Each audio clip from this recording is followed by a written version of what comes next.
Salam petani jitu.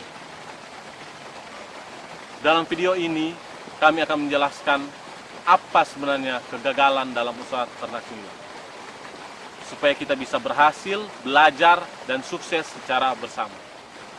Dalam usaha ikan nila ada 3 hal penting yang harus kita pahami, yaitu pakan, bibit, dan air.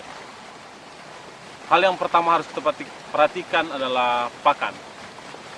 Pakan memiliki biaya produksi yang paling besar dalam proses pemeliharaan ikan nila. Bisa mencapai sampai 70%. Jadi kita harus betul-betul memperhatikan dan hati-hati dalam membuat pakan ataupun dalam kita membeli pakan. Pakan pelet biasanya yang kita gunakan, baiknya itu berkadar protein di atas 25%. Bisa pakan pabrik atau buatan sendiri. Tapi dalam proses pembuatan pakan, kita harus mengerti dan memahami apa komponen pendukung dari proses pembuatan pakan pelet itu sendiri. Dalam memperoleh pakan, ada baiknya kita mempelajari apa yang terkandung atau terisi dalam pakan tersebut. Jangan kita hanya mengendar kadar protein yang tinggi, tapi jumlah komposisi pelengkapnya kurang. Dalam proses pembuatan pakan tambahan, kita harus memahami betul bahwa pakan tambahan ini bisa dimakan habis oleh ikan. Kita bisa lihat dalam video lainnya bahwa pakan tambahan ini adalah pakan sisa hasil produksi, baik itu roti ataupun mie akhir yang bisa kita olah. Tapi harus kita perhatikan bahwa pakan itu harus bisa dimakan habis oleh ikan. Kemudian dalam pemberian pakan kita harus memiliki teknik atau durasi dalam pemberian pakan. Teknik pemberian pakan itu bisa dilakukan 2 kali sehari, 3 kali, 4 kali, bahkan 6 kali.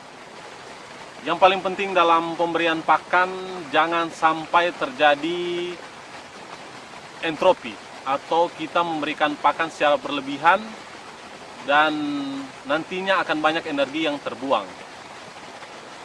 Kita bisa asumsikan jika kita memberi pakan berlebihan, nilai perkembangannya akan sama dengan pemberian pakan secara optimal.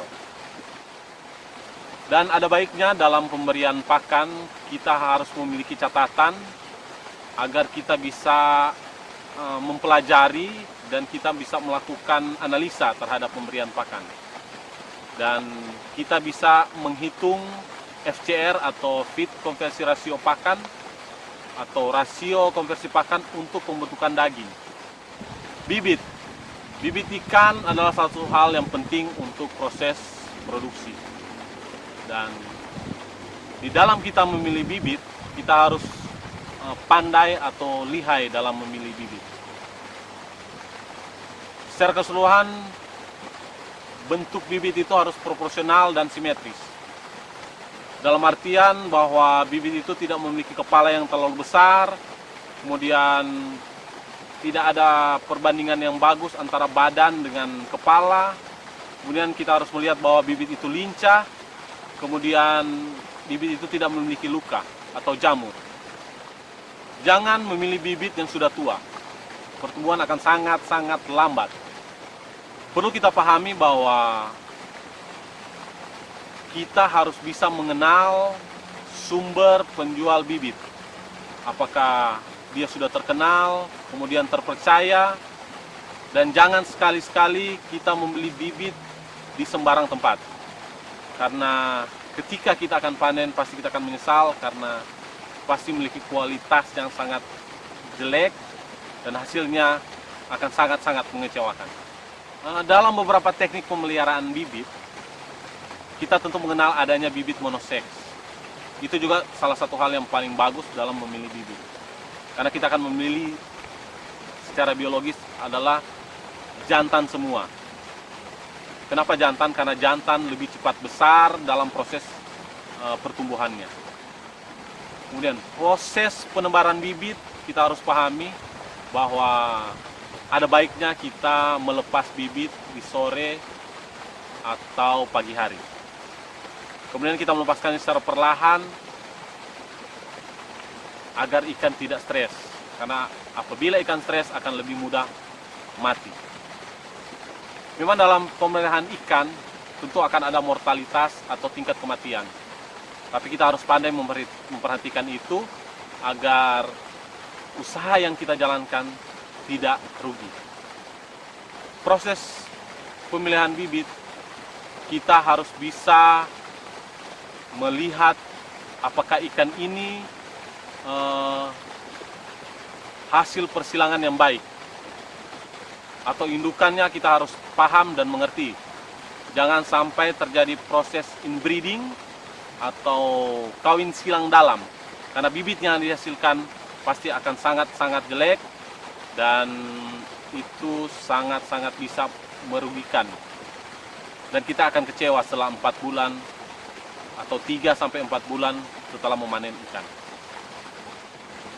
Nah, kita masuk dalam hal yang penting juga, yaitu lokasi pemeliharaan atau tempat kita memproduksi ikan ini.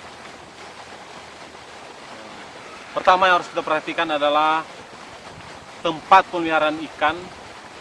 Pertama itu harus bebas dari sampah organik yang bisa membusuk, karena apabila membusuk amoniak akan naik dan akan mengganggu kualitas air.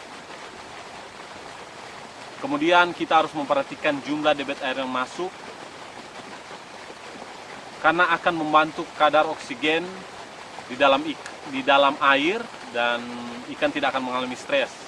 Kemudian dia akan sangat rakus dalam konsumsi pakan. Kemudian kita harus memperhatikan kepadatan tebar ikan.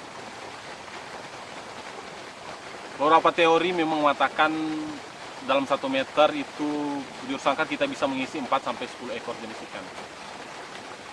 Tapi lagi-lagi kita harus memperhatikan kadar oksigen di dalam terlarut dalam air agar kita bisa menentukan jumlah ikan yang kita pelihara di dalam satu petak atau dalam satu kolam. Dalam pemeliharaan ikan kita harus memperhatikan saringan air. Masuk kita menjaga ikan lain atau hama ikan lain yang dapat mengganggu proses pertumbuhan dari ikan yang kita pelihara, karena dia juga pasti akan mengkonsumsi pakan yang akan kita berikan kepada ikan yang kita pelihara. Kemudian kita harus menjaga saringan keluar dari pemeliharaan ikan. Karena ikan yang masih bibit akan sangat senang berada di dekat keluar air. Jadi kita harus membuat saringan agar bibit ini tidak hanyut. Jadi kita harus perhatikan bahwa ikan yang kita tebar itu tidak akan hanyut atau lari atau dia hilang karena terbawa oleh arus. Dan kita tidak memiliki saringan untuk menjaga hal tersebut. Kemudian dalam pemeliharaan ikan, kita harus memperhatikan hama serta penyakit. Secara garis besar, begitu banyak hama yang bisa mengganggu atau bisa merugikan kita dalam pemeliharaan ikan. Bisa saja di dalam petak atau kolam ikan yang kita pelihara itu ada belut, snakehead, atau ikan predator lain yang dapat mengkonsumsi bibit yang kita pelihara.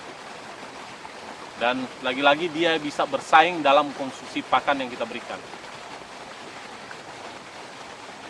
Kemudian ada beberapa hal yang selalu terjadi di dalam pemeliharaan ikan. Seperti halnya penyakit. Penyakit paling umum terjadi pada ikan yaitu penyakit jamur.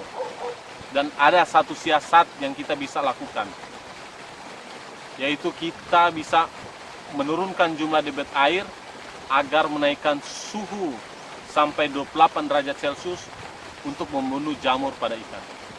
Itu adalah salah satu teknik untuk proses penyembuhan ikan jika terkena jamur. Kemudian yang paling penting,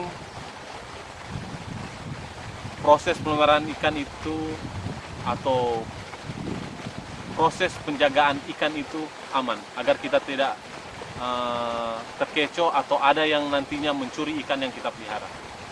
Jadi keamanan perlu kita jaga nih. Dalam usaha ternak nila, ada baiknya kita membuat analisa usaha agar menjadi patokan dasar atau acuan untuk melihat biaya, pendapatan, dan keuntungan. Demikian video kami, kiranya dapat membantu kawan-kawan semua dalam mempelajari apa sebenarnya kegagalan usaha ternak nila.